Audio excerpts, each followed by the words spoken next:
Hi, and welcome back to Women in Torah. This is Unit 8, Miriam. I'm Rabbi Sandy Zisser. Let's jump right into it. All righty. So here we are talking about Miriam, Moses and Aaron's sister. What's interesting to me right off the bat is that Miriam has played such an important figure in modern day for women's rights in Judaism and equality and what shows to be power in women in Torah, yet she has such a really small part of the entire story, which I didn't really think about until putting this source sheet together and finding that she was actually in a very small number of stories in the Torah. So here we are in Shemot, Aleph, Pasuk Tet Vav, in Exodus 1, chapter 15. The king of Egypt said to the Hebrew midwives, the name of one Shifra, who was Yocheved, so called because she beautifies the infant, and the name of the second Puah, who apparently is Miriam, because she coos the infant. And the Pharaoh says to them, when you deliver the Hebrew women and see upon the birth stool that it is a son, then you shall kill him. And if it is a daughter, then she shall live. Now, the question here is, what is Pharaoh thinking that he's giving an order to the Hebrew midwives to kill their own? That doesn't seem right, right? So he tells Shifra and Puah here to, if you see males being born, to kill them. They're not going to listen, right off the bat. Shifra and Puah are not going to listen to that. Like, who would? So I'm not sure what Pharaoh's thinking, or maybe what he thinks his power and influence over everyone really is. But that's where we are with that. Next verse in 17, and the midwives feared God, and they did not do as the king of Egypt spoke to them, because they felt and feared God over the Pharaoh, and they sustained the males. So they did not kill them, obviously, as we know in the story. And in verse 18, and the king of Egypt called to the midwives and said to them, why have you done this thing and sustained the males? And they continued in verse 19 and said, and the midwives said to Pharaoh, for not as the Egyptian women are the Hebrew women, and they are as expert in this field as the midwives. And before we show up, they deliver the babies and deal with them themselves. We're not doing it, they say. And in verse 20, and God did good unto the midwives, and the people multiplied and grew very strong. So there's the background story of this introduction to Miriam. And in verse 21 in Shemot, in Exodus, and it was because the midwives feared God that God made them houses. In verse 22, and the Pharaoh commanded his entire people, saying, every son that is born into the Nile shall you throw him, and every daughter shall you keep alive. So here we go. So now Pharaoh changes his tune and gets possibly it right, saying, and commands everybody, the entire people, if there's a male Hebrew born, kill him, throw him into the Nile.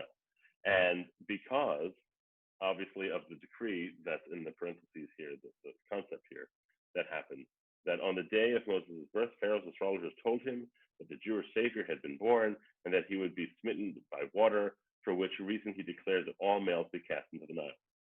Okay, so that's a thought that comes across here as one of the commentaries. Okay, so Pharaoh gets it correctly. He then tells everyone, you're on. You find a baby, male, child who's Hebrew, kill him.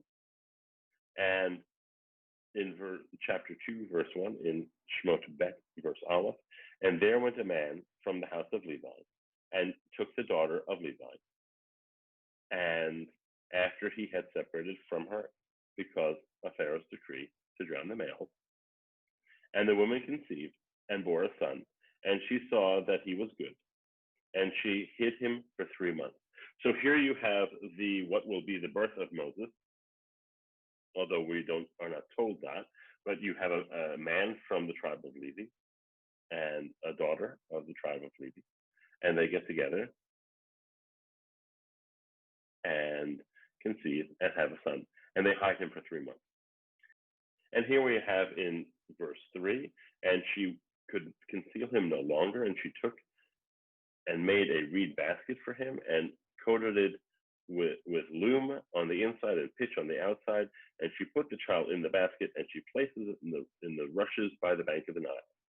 And it turns out that his sister, the baby's sister, stood from afar to know what would be done with him. Now, we're following the story. We don't 100% know yet who these characters are because they're only using he or she. And we find in verse 5, and the daughter of Pharaoh went down to the Nile to bathe, and her maidens walked by the riverside and saw the basket in the midst of the rushes, and she sent her handmaid, and she took it. And she opens it, she sees there's a child inside. Behold, it's a baby boy crying. And she says, this one must be a Hebrew child. And she takes pity on him. And here you have even Pharaoh's daughter not being able to follow her father's decree of killing the baby boy. And his sister, the child's sister, says to Pharaoh's daughter, shall I go call for you a Hebrew nursing woman to nurse the child for you? And obviously, this sister of the child, who we know is Miriam and Moses, right? In verse 8 of chapter 2, the Pharaoh's daughter said, yes, go do it.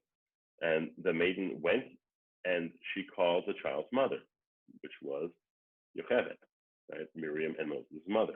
And they call her to be the nursemaid. But Pharaoh's daughter may or may not know that this child belongs to these people who show up and ask. We're not sure.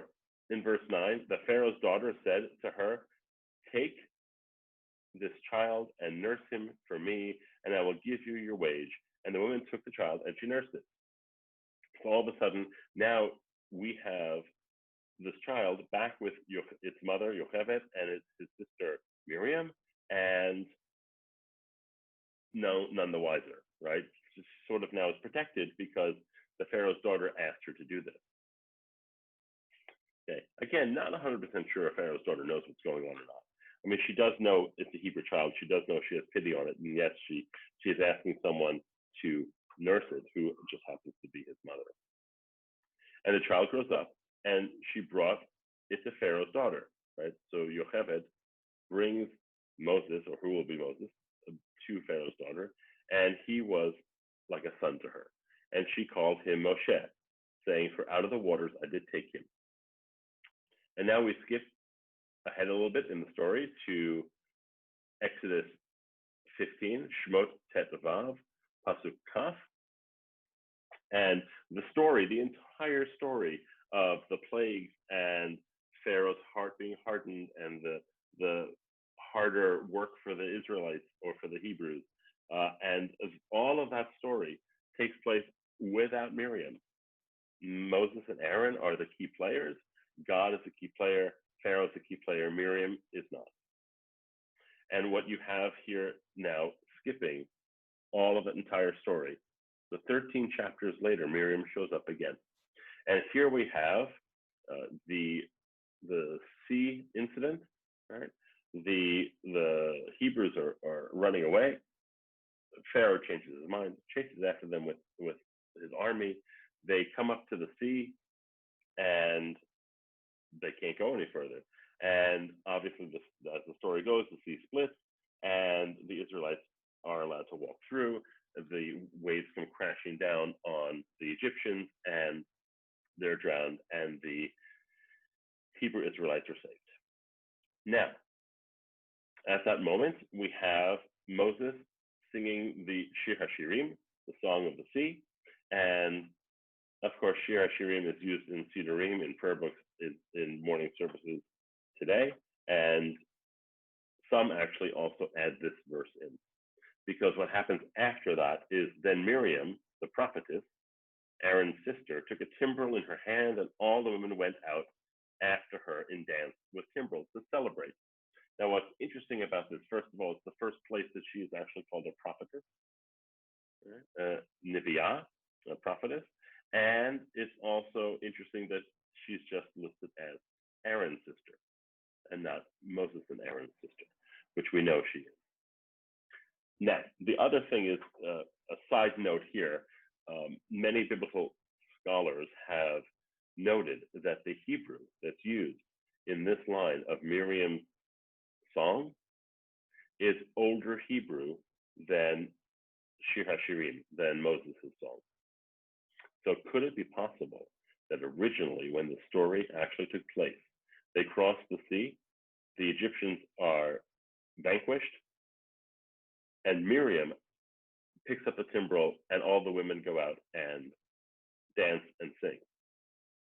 And only later on, as the story evolves, do we add in Moses' song as well. It's possible. It's possible. But again, no one says that, but textual evidence alludes to that. So here we have Miriam the prophetess, right, takes her timbrel in her hand, goes out and dances and sings with the women to celebrate. You can also, by the way, add in at this moment Debbie Friedman's Miriam song, which is all about this. But we're not going to, because it's not in the text that way. So that happens here. Now, the next line, and then Miriam chanted for them, sing to the Lord, for he has triumphantly, gloriously, horse and driver he has hurled into the sea. This line, which is the song that she sings, is mirrored in the song of Moses'. And this language is older than his. That the syntax and grammar is different and is older than his. Okay. And that's what we hear. That's Miriam's role in Shemot, in Exodus. There's nothing else. And until we get to Bamidbar, Yud Bet, Numbers chapter 12, verse 1, where Miriam and Aaron are speaking against Moses because of the Cushite woman that he married.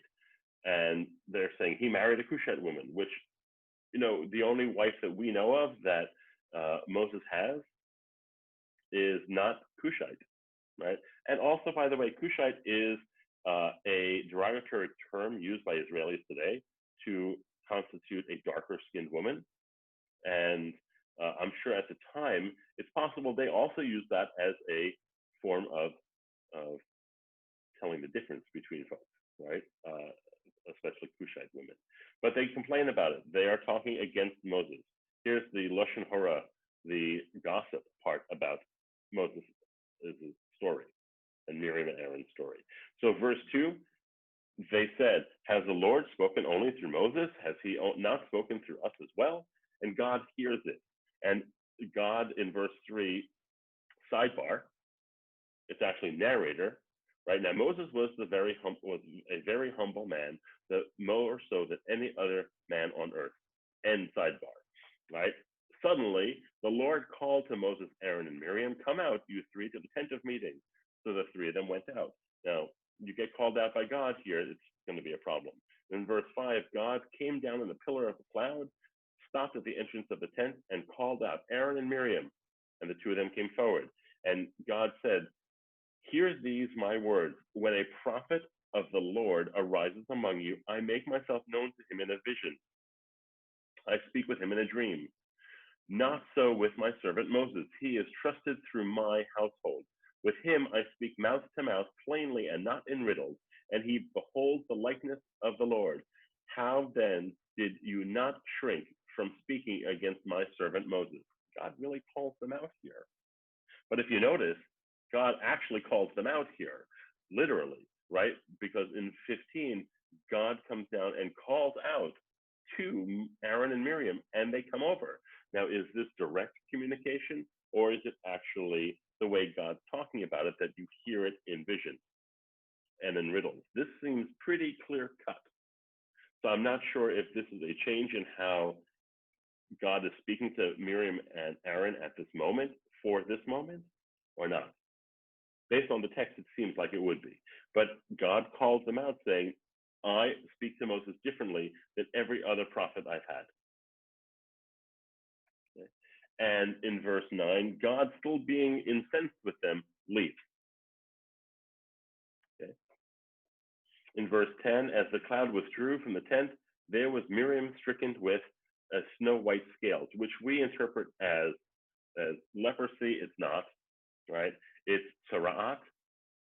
In Hebrew, it's not leprosy. We akin it to leprosy, but it's not, in fact, that way. And then Aaron says to Moses, "Oh, my Lord, account not to us the sin which we committed in our folly." Basically, in English, meaning, don't take this out on us. We made a mistake, right? Let not Miriam be like one of the dead who emerges from his mother's womb with flesh half eaten away. You have to do something, right? Moses, do something. You can't leave her like this, basically, is what Aaron's saying. And in verse 13, Moses cried out to God, "Oh God, pray heal her." The shortest prayer in the Torah. El na rafana la. Right? Now, what happens? God then says to Moses, if her father spat in her face, would she not bear her shame for 7 days? Too bad, Moses, he says. God says, let her be shut out of the camp for 7 days, and then let her be readmitted. So God says, no, too bad, not happening. She's out. So Miriam was shut out of the camp for 7 days, and the people did not march on until Miriam was readmitted in Bamidbar Yud Bet Tetvav, in Numbers chapter 12, verse 15. There's a lot to unpack in this story. Most of it, Miriam has zero voice, except for the beginning, where she actually speaks about Moses' wife. And it does say Miriam and Aaron spoke against Moses. Now, based in Torah text, wording is important. Miriam comes before Aaron, so some commentaries believe that she's the instigator of this conversation. That's why she has a physical punishment, and Aaron does not. By text, we do know that Torah listing things in specific orders makes specific things. So maybe so. Maybe there's a piece behind that. But God's really annoyed, and God takes out God's anger on them. Okay. Now we see here Miriam having affliction that she has to stay out of the camp for 7 days. Aaron doesn't seem to be having a punishment here, although if you look really at the text of it, what you'll notice is this is his punishment right here, right? Verses 11 and 12. He has to admit to his younger brother, we're nothing. It's all right. You're the one that can talk to God. You're better than we are in that respect. You have to heal her. I can't do anything. It's not as a punishment as big as having it a physical punishment as Miriam has, but the punishment that Aaron has to feel of not being as good as his brother and having to be called out about it. It's a pretty bad punishment if you're an older brother having to deal with your younger brother. And of course, at this part of the story where Miriam is shut out of the camp for 7 days, they wait. In verse 15, you see, so she's shut out of the camp for 7 days until she heals, and they don't march on until Miriam was readmitted. So 7 days, there's a 7-day quarantine period for her to heal, and that happens. And then afterwards, everyone sets out for their next encampment, which is the wilderness of Paran. And this story closes here. And that's Miriam's role. And the next time we hear about Miriam is 8 chapters later. So in Bamidbar Kaf, in Numbers chapter 20, verse 1, Aleph, the Israelites arrived in the body at the wilderness of Zin on the first new moon, and the people stayed at Kadesh, and Miriam died there and was buried there. So the next time we hear of her is when she died. And verse 2, the community was without water, and they joined against Moses and Aaron. And the people quarreled with Moses, saying, if only we had perished when our brothers perished at the instance of the Lord. And what you'll see here in this story is odd. Miriam dies, and she's buried. There's no mention of a mourning period. What is mentioned is that the water dries up. Right? All the stories of Miriam that are in Torah are surrounded by water, literally. Moses floating down the Nile, the dancing at the sea. This. She is attributed to the well of water. By her merit, do these wells show up where they can. And now that she dies, the wells dry up, as the story goes. Based on text, it might be interesting to see that that might be true. But there's no official mourning period, because then the people start complaining to Moses and Aaron. And in 4, why have you brought the Lord's congregation into this wilderness for us, and our beasts to die there, they say. And why did you make us leave Egypt to bring us to this wretched place, a place with no grain, figs, vines, or pomegranates? There's not even water to drink, they complain. And then Moses and Aaron came away from the congregation to the tent of meeting and fell on their faces, which is a sign of prayer, and the presence of God appeared to them. And the Lord spoke to Moses, saying, you and your brother Aaron take your rod and assemble the community before their very eyes, order the rock to yield its water, thus you shall produce water from them, from the rock, for them from the rock, and provide drink to the congregation and their beasts. And Moses took the rod before the Lord, and as he had commanded Moses to do, and Moses and Aaron assembled the congregation from the rock, and said, listen, you rebels, shall we get water for you out of this rock? And Moses raised his hand and struck the rock twice with his rod, and out comes copious amounts of water, and everyone drank.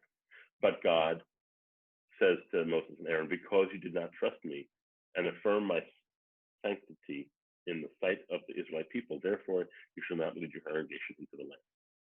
Because, unpacking, ready?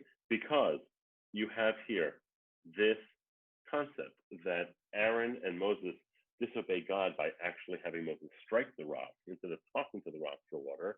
When the first time this happens, this is the second time they take water from a rock. The first time, Moses has to hit the rock twice.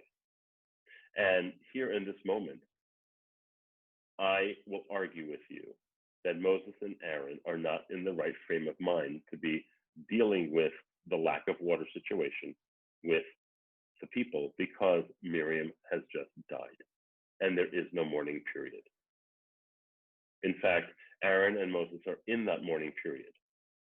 Miriam died in verse 1 and is buried in verse 1. In verse 2, the water dries up and the people rally against Moses and Aaron. And this is what's dealing with the congregation, right? This is what Aaron and Moses have to deal with at this moment. Complaints and complaints and complaints, and they have to go to God and ask what to do. And God says, go to the rock and we'll produce the water. Now, maybe Moses is not thinking correctly here. He takes his staff with him and smacks the rock twice and water comes out. If there would have been an issue when Moses struck the rock, why have water come out if God's not okay with it?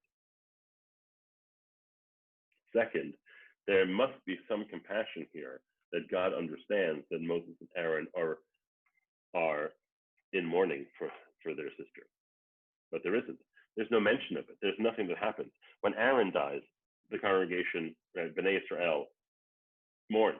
When Moses dies, they mourn. When Miriam dies, there's no mention of mourning. So I would suggest here that it's the reason why Moses and Aaron strike this rock is because Miriam has died and they are mourning her and they are not in the right frame of mind to understand what to do for the people. Okay? And because of that, they're not allowed into the land. And then in verse 13, those are the waters of Meribah, meaning that the Israelites quarreled with the Lord, through which he affirmed his sanctity. And that's how the story ends. And Miriam dies, and the well waters dry up because she's the source of it, according to tradition.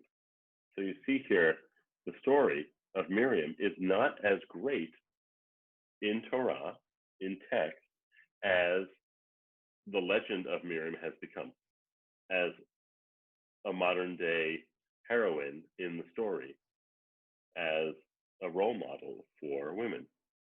Hope you enjoyed it. What are your thoughts? See you next.